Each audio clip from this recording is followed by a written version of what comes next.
ओम शांति। आज हम सीढ़ी का पहला चरण सतयुग के बारे में जानेंगे। कल जानेंगे त्रेता युग के बारे में।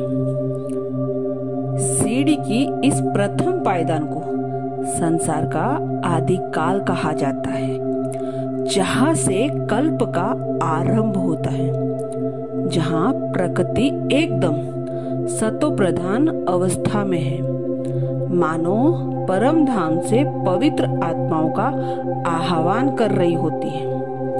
ब्रह्मा के दिन का आरंभ होता है और पवित्र आत्माएं अपने अव्यक्त स्थिति से व्यक्त दिव्य स्वरूप को धारण करती हैं। इस तरह देवी संस्कृति का प्रारंभ होता है, जहाँ दिव्य आत्माएं सतो प्रधान प्रकृति के सुंदर शरीर रूपी वस्त्र को धारण करती हैं और पावन देवी मर्यादा युक्त जीवन जीती हैं। उनकी महिमा का गायन इस प्रकार है कि वे 16 कला संपन्न, संपूर्ण निर्विकारी, संपूर्ण अहिंसक, देवी गुण संपन्न थे।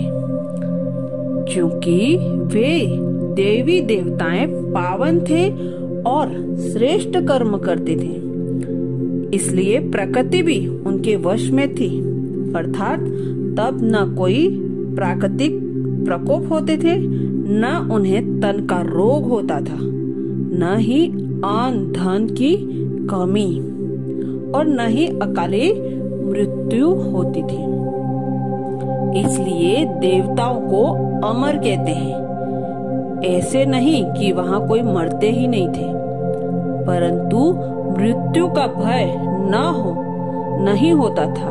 वे पूरी आयु भोग कर जब उन्हें महसूस होता था कि अब बहुत साल इस चोले में हो गए, अब नया वस्त्र धारण करना चाहिए, तो वे अपने पूरे परिवार को बुलाते और प्यार से सबसे विदा लेते थे और बड़ी धूमधाम से उस आत्मा को खुशी खुशी विदाई देते हैं। कहने का भाव यह है कि वहाँ मृत्यु भी एक महा उत्सव हो जाता है, इसलिए उन्हें अमर कहा जाता है। इस प्रकार स्वाभाविक रीति से श्रेष्ठ धर्मनिष्ठ, श्रेष्ठ कर्मनिष्ठ, सतो प्रधान तथा निर्विकारी होने के कारण 1250 वर्ष में उनकी आयु लगभग 150 साल की और सिर्फ 8 जन्म होते हैं। इस युग में श्री लक्ष्मी और श्री नारायण का राज्य होता है, परंतु ये नाम और स्वरूप तो तब मिलता है जब वे राजगद्दी पर विराजमान होते हैं। लेकिन उनके बचपन के स्वरूप के विषय में भक्ति काल में एक भजन गाते हैं, जिनकी पंक्तियां हैं: श्री कृष्ण गोविंद हरे मुरारी, हे नाथ नारायण नमः वासुदेवाय। श्री कृष्ण गोविंद हरे मुरारी, हे नाथ नारायण नमः वासुदेवाय। इस पंक्तियों में श्री कृष्ण के पूरे जीवन में विभिन्न स्वरूप की महिमा गाई हुई है।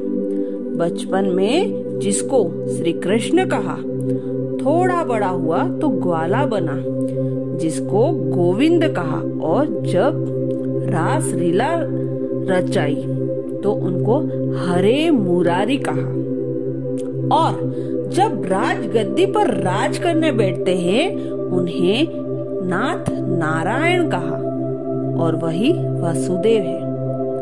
भावार्थ श्री कृष्ण ही नाथ नारायण है।